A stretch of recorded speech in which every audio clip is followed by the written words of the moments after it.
Saints 365 is a passion project to glorify God and honor His saints. This project is based upon the book, The Lives of the Saints by Father Alban Butler.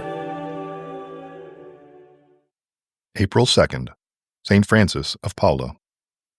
At the age of 15, Francis left his poor home at Paula in Calabria to live as a hermit in a cave by the seacoast. In time, disciples gathered round him, and with them, in 1436, he founded the Minims, so called to show that they were the least of monastic orders. They observed a perpetual Lent, and never touched meat, fish, eggs, or milk. Francis himself made a rock his bed. His best garment was a hair shirt, and boiled herbs his only fare. As his body withered, his faith grew powerful, and he did all things in him who strengthened him. He cured the sick, raised the dead, averted plagues, expelled evil spirits, and brought sinners to penance. A famous preacher, instigated by a few misguided monks, set to work to preach against St. Francis and his miracles. The saint took no notice of it, and the preacher, finding that he made no way with his hearers, determined to see this poor hermit and confound him in person. The saint received him kindly, gave him a seat by the fire, and listened to a long exposition of his own frauds. He then quietly took some glowing embers from the fire, and closing his hands upon them unhurt, said, "Come, Father Anthony, warm yourself, for you are shivering for want of a little charity."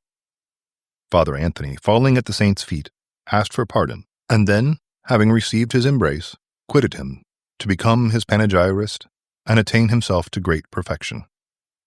When the avaricious King Ferdinand of Naples offered him money for his convent, Francis told him to give it back to his oppressed subjects, and softened his heart by causing blood to flow from the ill-gotten coin.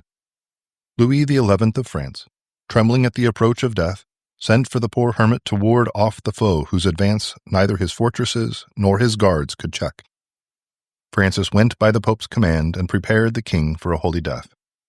The successors of Louis showered favors upon the saint, his order spread throughout Europe, and his name was reverenced throughout the Christian world.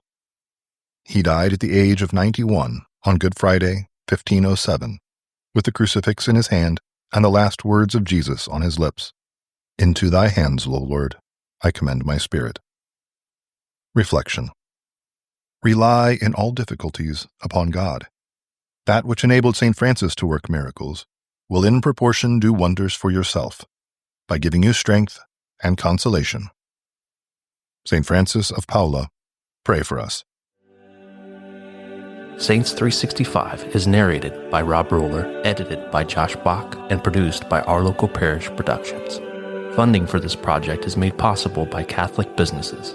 Please go to the business directory at ourlocalparish.com to support these generous businesses. Thank you for listening. God bless.